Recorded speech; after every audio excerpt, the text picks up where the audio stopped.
You know, sure, a lot of girls here in the Philippines are in need, are in want, are in desperation.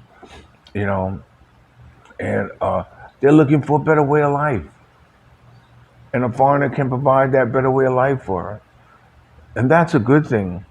You know, but like I say, you have to have a clear understanding when you settle down with one, you know, what it is that you expect from her and what does she expect from you. She's not, she doesn't know truly what to expect from you because she doesn't know.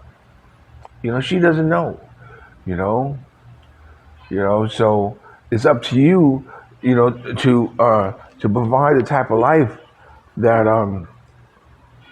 uh, that you can give her, you know. I was talking, before about being a good man, and I know a woman. It's crazy. It's crazy. A Filipino. I say a Filipino woman. A Filipino woman is crazy to want to leave me. You know what I'm saying? You know. And so, with that being said, I feel good and strong and confident in myself. That where's a look, Gerard, you just keep doing what you're doing. You keep doing what you're doing. And if something goes off the rails, you know, don't think it can't happen. But I'm 101% feeling now that it won't. And if you're in a relationship right now and you are as confident as I am in mine, you know, then you're living a good life, man. You're living a good life. There's nothing like having a woman who that is yours, you know, and it's wonderful if the Filipino can feel that you're his. I mean, you're hers, but I don't think I don't think they take it that far. I don't think they think at it that way. You know, you know. They think they probably think of you more as livestock. You know what I'm saying? But it's up to you to create the kind of world that you want to live in, as far as the Filipino woman is concerned. You know, there's nothing like them. You know, and I watch these videos about. I'll get back to the comments in a minute. I watch these videos about you know, black girls are now downing the Filipino women, because they cater to their men or something like this, and they do all this for them, and it was pointed out that you know black girls used to be that way. You know, black girls used to cater to their man.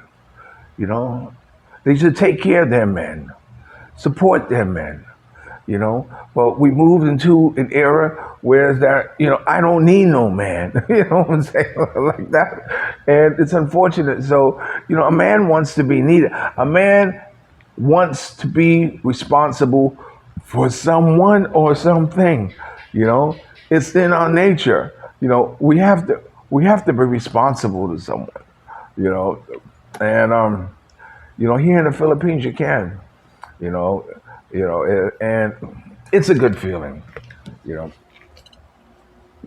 I don't know what else to tell you, For me, it works for me. Um, if a Filipino, this is from G. Gerard. If a Filipino runs away with another man, means you brought the wrong Filipino.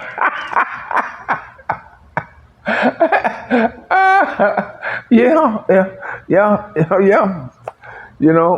Yeah. But you're right. That's the only thing you can say. You brought the wrong Filipino. But shouldn't you know that before you brought her? You know. You know. I don't know, man. Hey, I'm cut from a different cloth than most cats, man. You know what I'm saying? I've been dealing with women in all levels, walks of life, and I've learned the psychology of woman, and and you know, and I, that's why I'm here in the that's why I stay here in the Philippines with, you know, looking for a companion, because it's it's how I want to be treated. You know, I remember when I was in LA and I was going to La Brea College of Broadcasting next to the Red Fox studio, and I was dating an African girl. I forgot which one of those Congo countries she's from. But when I walked into her house, she took off my shoes and put my feet in water, and I sat there and my feet soaked. She was at my feet when I came into her home, you know, and I was like, wow, you know, you know, well, where's that gone, you know? Here,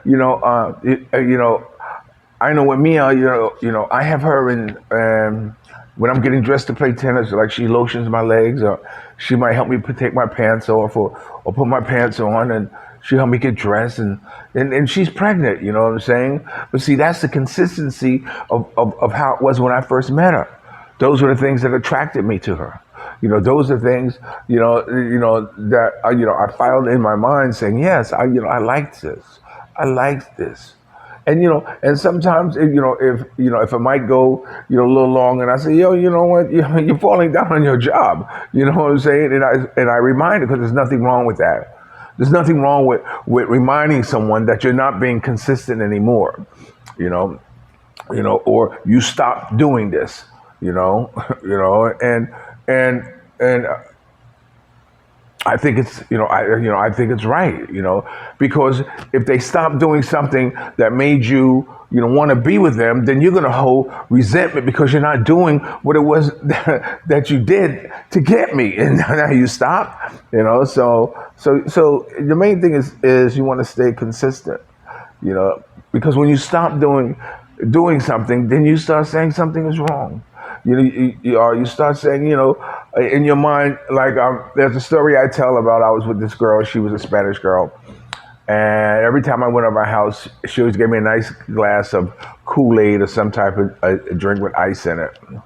And I would drink it, hey, like this, and sit at the table with she had two kids.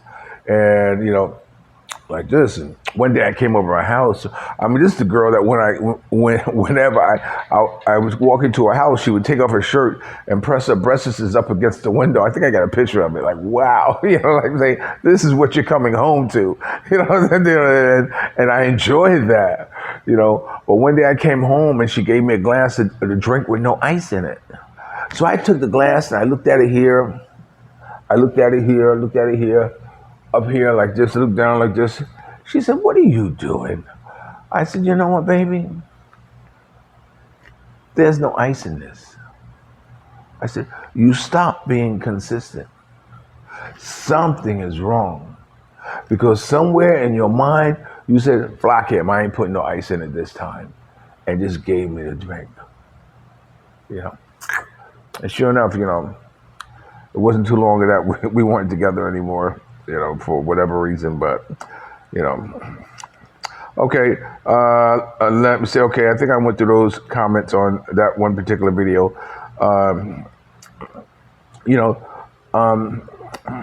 I guess the main theme on these,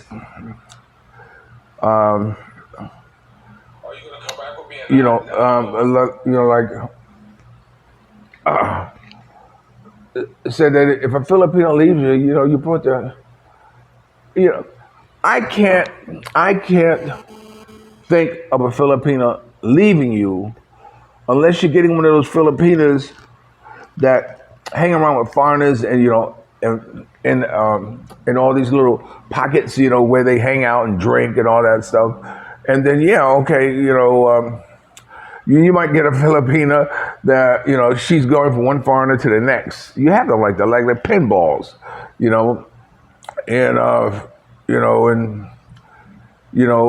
and it's in it. I won't say it's in their nature, but it's, it's something that they do, I mean, they'll ride it until it's no longer, giving her what she wants, or she's giving him what she wants, and she goes on to someone else. Like I told you, I was in this club, and this girl and guy I know who were together, and when she saw me in the club, she was like like fading back because she knew she was in.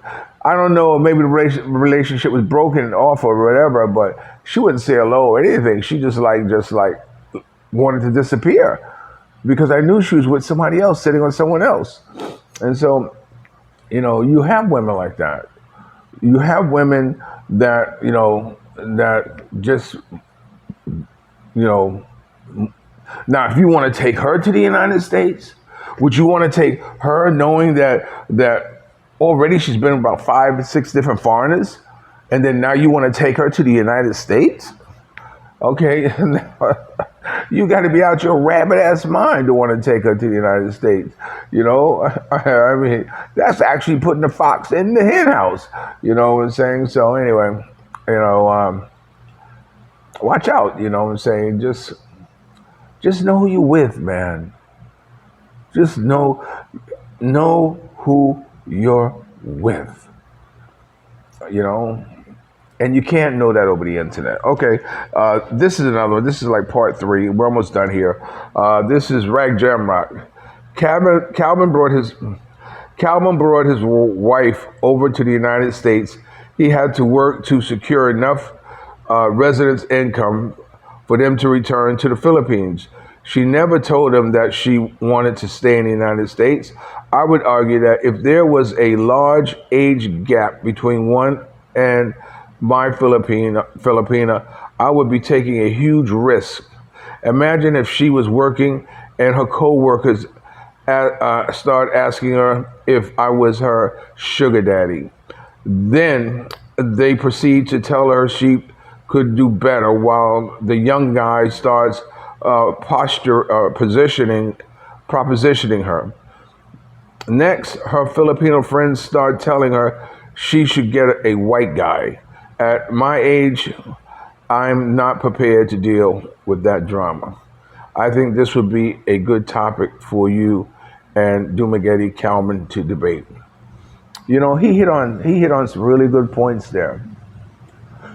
And this is what I talk about when, Rag Jamrock, when I talk about like taking her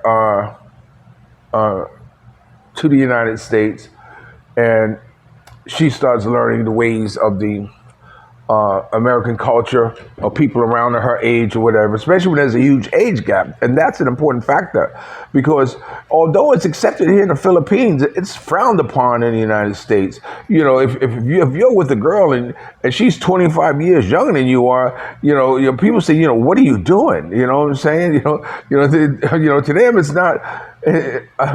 To them, it's not love. It's never looked upon as love. It's looked upon them being their sugar daddy. And he's right about that, and then eventually, if you're with, if you're a brother and you bring a Filipino over, of course, she's going to eventually meet other Filipinas and they're going to tell her, look, what are you doing with them? You need to get with a white guy. You know what I'm saying? Because it's tough enough, being with a black man, but it can be a lot easier if you just jump over to the white. I had